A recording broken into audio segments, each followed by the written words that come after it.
Joie, joie, joie, joie, joie, joie, joie. Mon âme exalte le Seigneur, alléluia. C'est le dimanche de la joie aujourd'hui. Tu peux t'imaginer, hein, qu'est-ce que ça chante au ciel aujourd'hui. Puis en cette belle neuvaine à Saint-Joseph, tu peux t'imaginer comment la Vierge Marie chante à Joseph. Mon âme exalte le Seigneur. Il le bénit pour ta présence, mon beau Joseph, dans ma vie. L'amour de Marie pour Joseph est beaucoup plus vrai, beaucoup plus réel qu'on ne peut l'imaginer. Ce ne sont pas deux statues, ce sont deux êtres vivants qui se sont profondément aimés et qui ensemble ont donné la vie à Jésus, non pas de manière charnelle, mais de manière spirituelle, de manière mystique. On en parlera une autre fois. J'espère que tu as aimé hier l'histoire de l'escalier. C'est merveilleux, hein?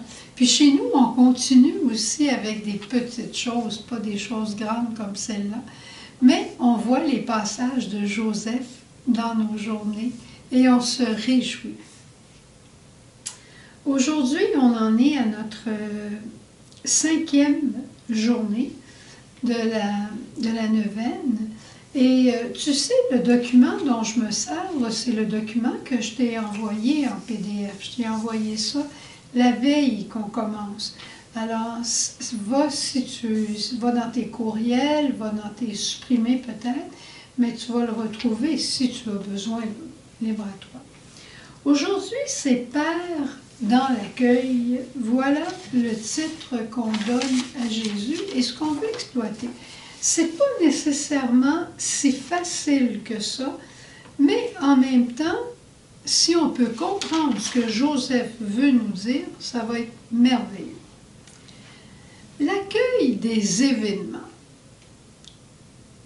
L'événement personne, l'événement situation.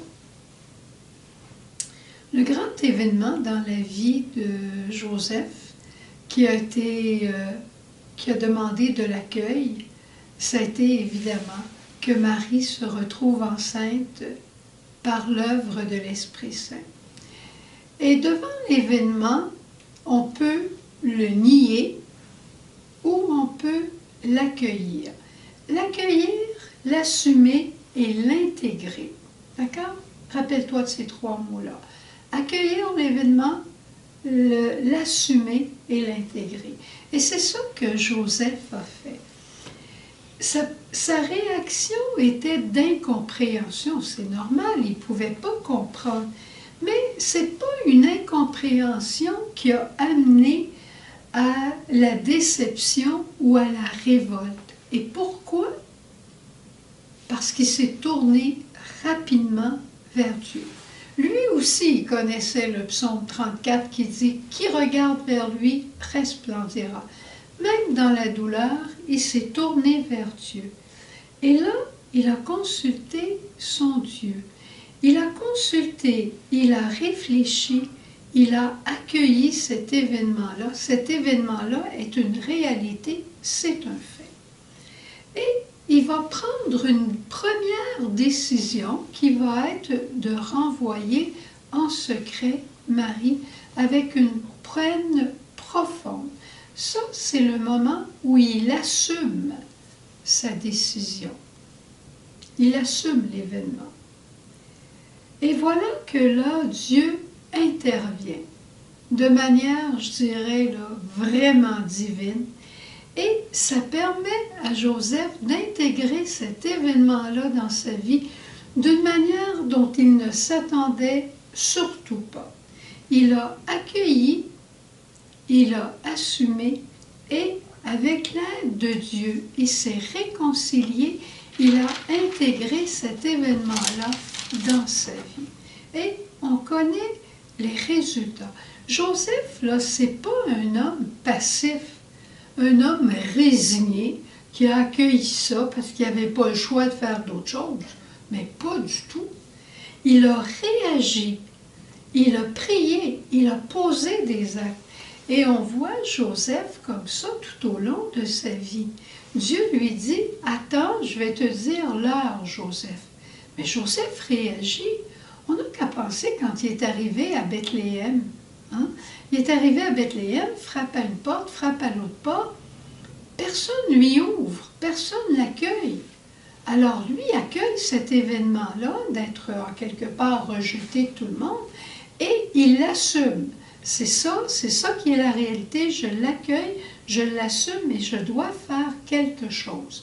Et il trouve une grotte et il arrange la grotte pour que ce soit un endroit le plus convenable possible pour Marie et l'enfant.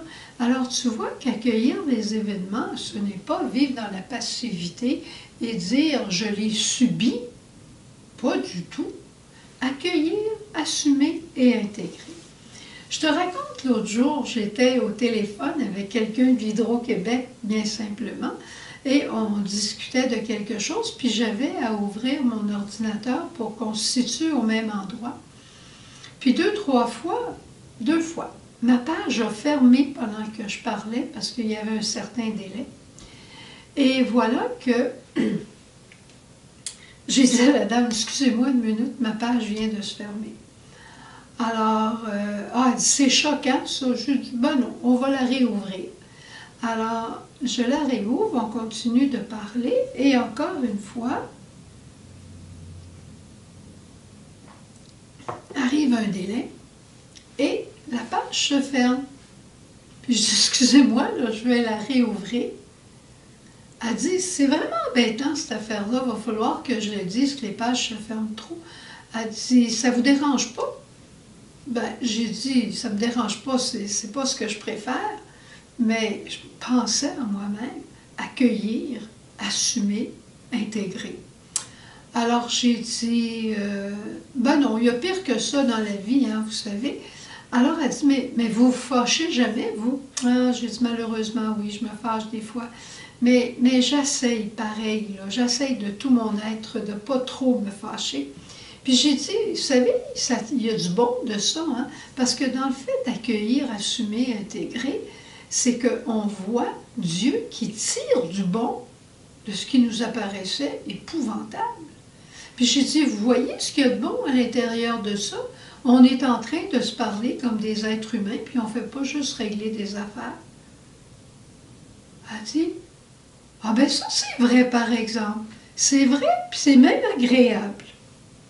Alors, tu vois, c'est une petite méthode bien simple que Joseph nous enseigne. Puis le peuple nous dit quelque chose de tellement merveilleux à l'intérieur de ça. Il dit, il faut laisser de côté la colère et la déception. Quand on n'est pas capable d'accueillir ou d'assumer quelque chose, très souvent, c'est ça qui arrive, la colère et la déception. Puis, il dit, si on sait accueillir, alors on entre dans quelque chose de nouveau. Et surtout, quand on accueille avec Dieu, on entre encore dans quelque chose de plus merveilleux. Et c'est ça le réalisme chrétien. C'est le christianisme dans la vie quotidienne qui nous ouvre à quelque chose de tellement plus grand. Mais pour ça, là, il faut avoir un don. Te souviens-tu d'un don que j'aime beaucoup, puis que dont j'ai parlé souvent dans le Tréduit, le don de force dans la maladie, puis je te disais que c'était plus grand que la santé. Ben, ce don de force, on en a besoin aussi dans le quotidien de nos journées, comme pour ne pas se fâcher. Hein? Le don de force, là, c'est le don qui nous aide à nous maîtriser. Sais-tu que ça en prend pas mal? Facile de se laisser aller, mais ça en prend de la force pour être doux. Les doux, là, ce pas des gens mous, c'est des gens qui peuvent se faire violence. Alors, si on demandait au Seigneur de nous donner ce don de force pour être capable d'accueillir l'événement de notre histoire, de notre famille, de notre origine, d'où on vient, certains membres de nos familles, on aimerait mieux pas trop en parler. Accueillir, l'assumer que c'est comme ça, pour permettre à Dieu de tirer du bien de tout ça et nous aider, nous autres aussi, à être heureux. Tu sais, Dieu a envoyé son Fils dans le monde, et on va le voir dans l'Évangile aujourd'hui, il a envoyé son Fils dans le monde pour nous sauver. Pas juste pour nous sauver à la fin de notre vie, mais nous sauver dans le quotidien des événements que parfois on a de la misère à accueillir, qui nous déroutent complètement, comme l'événement de Joseph, mais avec la grâce, avec l'aide de la prière, avec l'aide de Saint Joseph de ce temps-ci, on arrive à pouvoir être sauvé, accueillir l'événement, l'assumer et l'intégrer dans notre vie et permettre à Dieu d'en faire des merveilles. Alors, merci Saint Joseph, merci notre beau Saint Joseph d'avoir vécu ça pour nous l'enseigner. Quelques-uns m'ont demandé d'où vient ce beau Joseph. Je te dis simplement, c'est notre petite sœur Brigitte, qui est presque russe maintenant. Brigitte, elle est en Russie depuis presque une vingtaine d'années. Elle a appris l'art de l'iconographie et c'est elle qui a fait cette icône de Joseph pour notre petit frère Alexandre dans la communauté. Alors voilà, bon dimanche rose et on se retrouve demain. Aimable Saint, vous qu'à la Vierge Mère, le Roi du ciel a donné pour époux, vous que Jésus honore comme Père, ô Saint Joseph, ô Saint Joseph, ô Saint Joseph, priez, priez pour nous. Toi, Saint Joseph, qui est si beau, qui est si bon, montre-nous le visage de Dieu Père. Révèle à chacun et à chacune aujourd'hui le visage aimant de notre Dieu Père Providence. Puis on te le demande et on te remercie d'avance aussi d'exaucer toutes les autres intentions que nous portons dans notre cœur et que nous te présentons. Souvenez-vous, ô très chaste époux de Marie, mon aimable protecteur, Saint Joseph, que l'on n'a jamais entendu dire que quelqu'un ait sollicité votre protection et imploré votre secours sans avoir été consolé. Je viens avec confiance me présenter devant vous et me recommander à vous avec ferveur. Ne rejetez pas mes prières, Père virginal du Rédempteur, mais écoutez-les avec bonté et daignez les exaucer. Amen. Ô Saint